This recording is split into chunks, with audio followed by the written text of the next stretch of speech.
रूसी मिसाइल हमले से यूक्रेन को बहुत बड़ा नुकसान। इस वक्त की बड़ी खबर, ब्रेक करें। रूसी मिसाइल हमले से यूक्रेनी कॉम्बैट ड्रोन का बेस तबाह, विजुअल्स के साथ।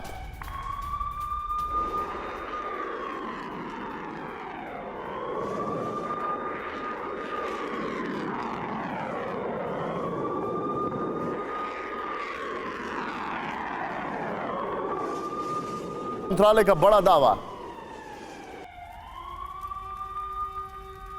ब्रियांस्क में स्ट्राइक से ठीक एक दिन पहले यूक्रेन ने रूस में घुसकर ड्रोन हमले भी किए थे। आज का रूसी हमला असल में उस ड्रोन अटैक का बदला माना जा रहा है। सीधे आइए बिग वॉल पर, यहां पर जो फैक्ट्स हैं वो मैं आपको दिखाने जा रहा हूं, जरा ध्यान से देखिए। और मैं चाहूंगा नीचे ब्रेकिंग और शॉर्ट्स दोनों प्ले ऑन करें। 1 मार्च को यूक्रेन का बड़ा हमला, पुतिन ने कहा पूरे यूक्रेन से बदला लिया गया है। नेक्स्ट दिखाइए जो फैक्ट्स है। 6 रूसी शहरों पर में ड्रोन अटैक किए गए थे। यहां पर ये देखिए 12 शहरों में मिसाइल से हमला किया गया है।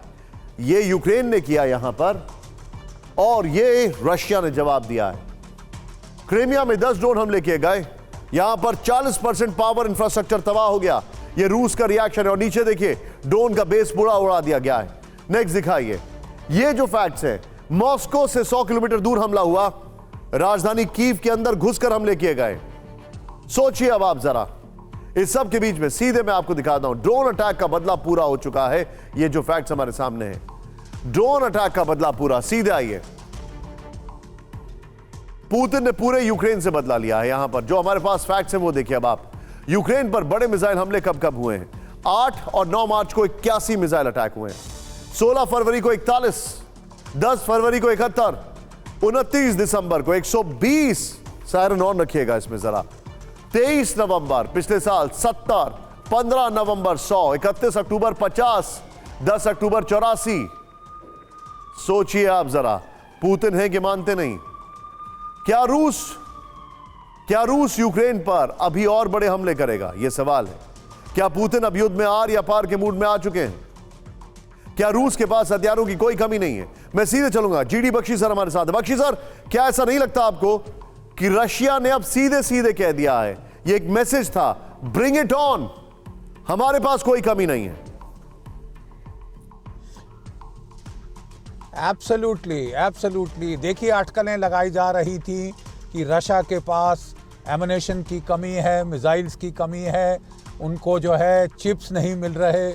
लेकिन साहब जिस ताबड़तोड़ रेट पे हमले हो रहे हैं उससे तो कोई कमी नहीं दिखाई दे रही। और जो अभी गैप लिया है रशिया ने बीच में अपने ट्रूप्स को ट्रेन करने का, रेस्ट करने का, री-इक्विप करने का, लगता है उसमें उसने अपने पूरे जो शॉर्टकमिंग्स थी, उसकी जो कमियां थी इन एमुनेशन सप्लाई वगैरह, वो ओवर हाइप प्रोडक्शन करके उनको पूरा कर लिया है।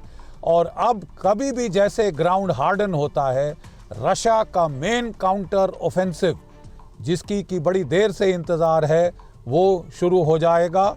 और उसके लिए उसके पास 3 लाख रिजर्विस्ट ट्रूप्स जिसको उन्होंने ट्रेन कर लिया है, और कोई 1.5 लाख उनके नए कॉन्स्क्रिप्ट्स, ये फ्रेश फोर्सेस उनके पास तैयार हैं।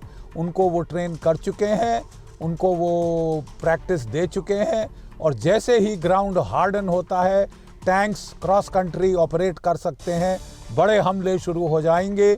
ये जो मिसाइल किंजाल जो है वो हाइपरसोनिक मिसाइल है, उसको रोक पाना इम्पॉसिबल है। अब ये हमले शुरू हो गए हैं, 12 शहरों पे हुए हैं, और लगता है ये softening up, shaping the battlefield operations है। इसके बाद मेन ऑफेंसिव शुरू होगा। ये सॉफ्टनिंग अप द बैटलफील्ड आपने जो बोला है सर, मैं इसका एक जवाब यहां पर दिखाना चाह रहा हूं। वो जो अभी ग्राफिक्स प्ले ऑन कर रहे थे उसको प्लीज मेरे साथ टाइट फ्रेम में प्ले ऑन करें।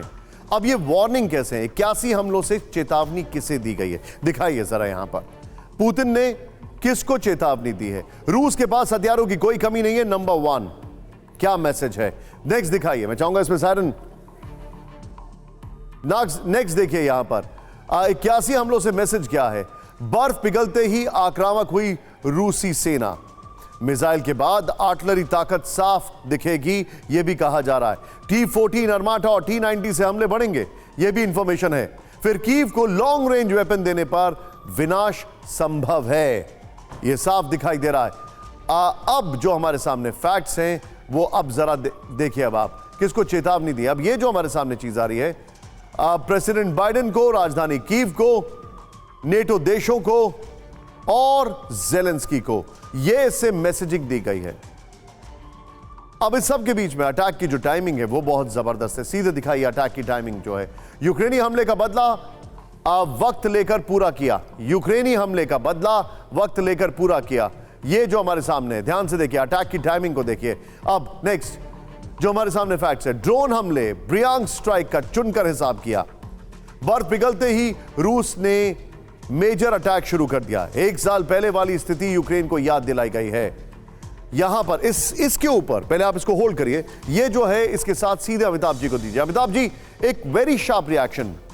क्या आपको ऐसा नहीं लगता है कि अब रशिया ने वॉर ऑफ एट्रिशन को न सिर्फ मास्टर कर लिया है, बल्कि अब Russia, and I repeat this sir, अब रशिया इस युद्ध में नेटो को खुद ड्रैग कर रहा है। और मैं चाहूंगा वो जो मैसेजिंग वाला ग्राफिक्स है वो भी इसके ऑल्टरनेटिवली चलाए, जिसमें सर्कल्स घूम रहे हैं। प्लीज गो अहेड अमिताभ साहब।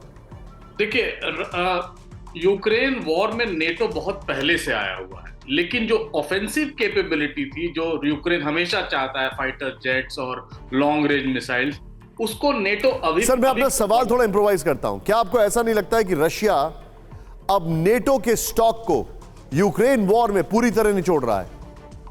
बिल्कुल। अब वो वॉर ऑफ एट्रिशन खत्म हुआ निशान जी। पिछले 6 महीने से हम देख रहे हैं वॉर लल पड़ा था, और जितने भी आर्मामेंट्स देने थे इस पीरियड में, एक तो रशियन आर्मी भी रिलैक्स थी।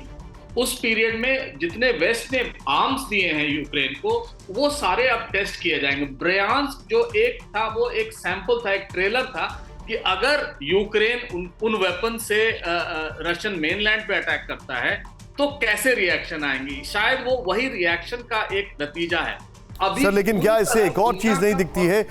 ये सवाल मैं रखता अपने सवाल के रखता हूं, क्योंकि आपसे अगले उसमें सवाल पूछूंगा। थोड़ा सा शार्प हम रिएक्शन रहे हैं सर।